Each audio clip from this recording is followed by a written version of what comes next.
Hello friends, welcome to my channel. कैसे हैं आप सब लोग? आशा करती हूँ बहुत अच्छे होंगे। और मैं यहाँ पर बना रही हूँ लौकी की सब्ज़ी, जो हमारे लिए बहुत फ़ायदेमंद रहती है। हमारी डायबिटीज़ को कंट्रोल करती है, तो हमारे ब्लड प्रेशर को कंट्रोल करती है, और इसके जूस से हमारी त्वचा बहुत ज़्यादा निखर जाती है। तो इसका जूस भी बहुत अच्छा रहता है, और ये पाचन के लिए भी बहुत अच्छी रहती है। और इसे बनाएं जब इसका थोड़ा जो मोटा छिलका है वो निकाल दें, तो ये बहुत ही अच्छी बनती है स्वाद में। मैं दही डालकर बना रही हूँ, आप टमाटर वगैरह डालकर भी बना सकते हैं। तो ये सब्ज़ी हमारे वेट को भी लॉस करती है, मतलब हमारा जो वेट बढ़ जाता है, तो ये सब्ज़ी खाने से हमारा वेट भी लॉस होता है। तो मैं आज ये सब्ज़ी बना रही हूँ क्योंकि मेरे बेटे का व्रत है, और जल्दी ही खाना बना रही हूँ। और इसके साथ मैं दाल बनाऊँगी, जिसमें हमें काफ़ी प्रोटीन मिलते हैं दालों से। और रायता बनाऊँगी, तो रायते में भी प्रोटीन होता है। तो मैं ऐसी चीज़ें ही बनाती हूँ जो हेल्दी हों। तो हेल्दी खाना अपने बच्चों को दीजिए, और आप भी हेल्दी खाना लीजिए, जिससे कि आप स्वस्थ रहें। तो छिलकों को मैं रख लेती हूँ, जैसे फल के छिलके रखे हुए हैं, लौकी के छिलके भी रख लूँगी।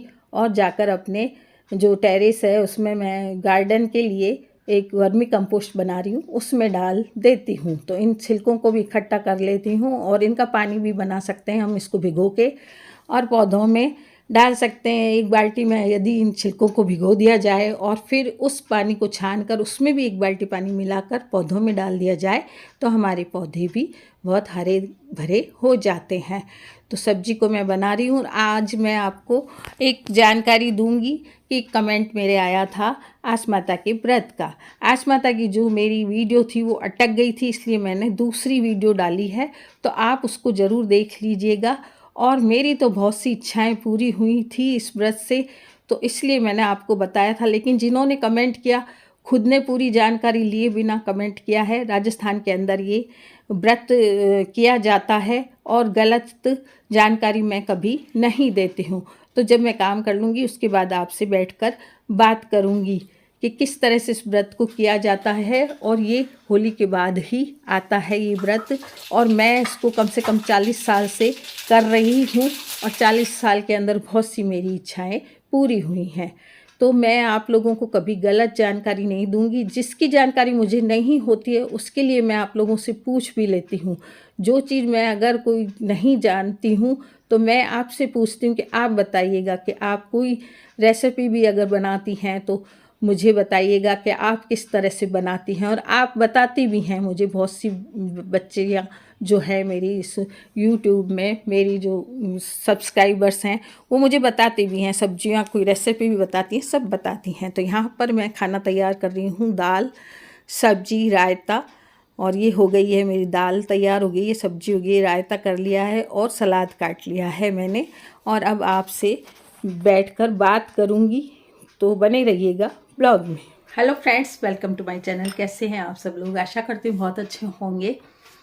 तो अभी मेरा काम हुआ है, मंगलवार है, इस वजह से आज मैंने जल्दी खाना बना लिया था। मेरे बेटे का व्रत है, तो मैंने लौकी के बारे में आपको बताया कि लौकी हमारे लिए कितनी फ़ायदेमंद होती है। अच्छा, एक बात कहना चाहूँगी। एक कमेंट आया था, जो कल की वीडियो थी, आस माता के व्रत की वीडियो थी, उसमें एक कमेंट आया था कि ये आपने गलत किया है व्रत, ये व्रत तो निकल गया।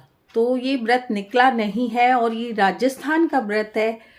तो मैं राजस्थान की हूँ, और मैं कभी गलत आपको जानकारी नहीं देती हूँ, ना दूंगी जानकारी। आप पूरे नेट में जाके देख लीजिए। 17 मार्च को ही व्रत था, और इसको मतलब किया गया है, और इसकी फ़ोटो भी नेट में आई है। बहुत सी औरतें खेजड़ी के वृक्ष के नीचे बैठ के पूजा कर रही हैं। तो आप नेट खोल के देखिएगा, जिन्होंने भी ये कमेंट किया है। और मैं गलत जानकारी कभी नहीं देती हूँ, जब तक मैं, क्योंकि मैं राजस्थान की हूँ, और राजस्थान में ये व्रत होली के चौथे दिन किया जाता है। कृष्ण पक्ष की चैत्र मास की चौथ को ये व्रत होता है, होली के चौथे दिन। कई बार ये तीज में आ जाता है, इसलिए तीज में आ गया ये व्रत।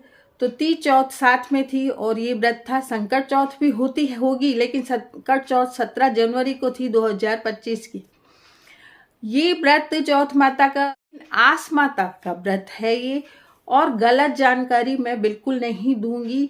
हमारे यहाँ ये व्रत किया जाता है और सदियों से किया जाता है, जो हमारी दादी नानियों या हमारी सास ने हमसे करवाया। ये व्रत जिस तरह से करवाया, किसी के यहाँ मतलब दिन भर में एक बार खाना खाया जाता है, किसी के यहाँ फलाहार लिया जाता है, किसी के यहाँ मोगरी की पूजा होती है या मोगरी की सब्जी बनती है, तो किसी के यहाँ सब तरह का खाना बनता है। हर घर में ये व्रत किया जाता है। औरतें अपनी इच्छा जो होती है उसकी पूर्ति के लिए इस व्रत को करती हैं, और मेरी हर इच्छा इस व्रत से हुई है। वो मैंने आपको बताया कि मेरी कौन कौन सी इच्छाएं पूरी हुई इस व्रत से। मैंने जब ये व्रत किया, चौथे महीने मेरा मकान आ गया। जैसे मार्च में व्रत होता है, मार्च, अप्रैल, मई और जून में मेरा मकान आ गया था। तो मैं इस व्रत पर बहुत आस्था रखती हूँ। उसके बाद जब मैं इस मकान में आई तो मेरे बेटे ने जन्म लिया। मैं इस मकान में आई तो मेरे बेटे ने जन्म लिया। तो मेरा विश्वास बढ़ता गया और मेरी बहुत सी इच्छाएं इस व्रत से पूरी हुई।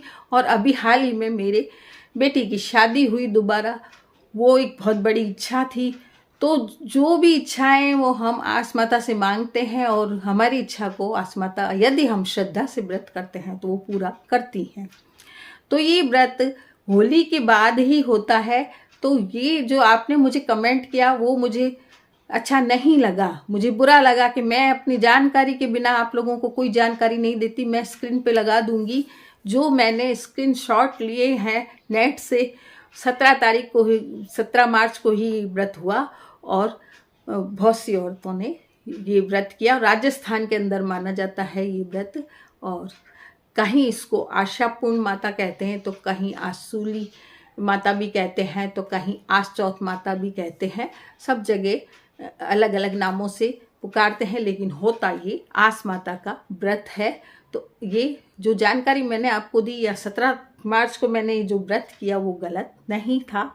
तो आज की वीडियो में इतना ही। मिलते हैं कल फिर एक नई वीडियो के साथ। गलत जानकारी मैं नहीं दूंगी, क्योंकि मैं राजस्थान की हूँ। दूसरी जगह की मैं जानकारी नहीं देती, क्योंकि मुझे दूसरी जगहों का मालूम नहीं है कुछ भी।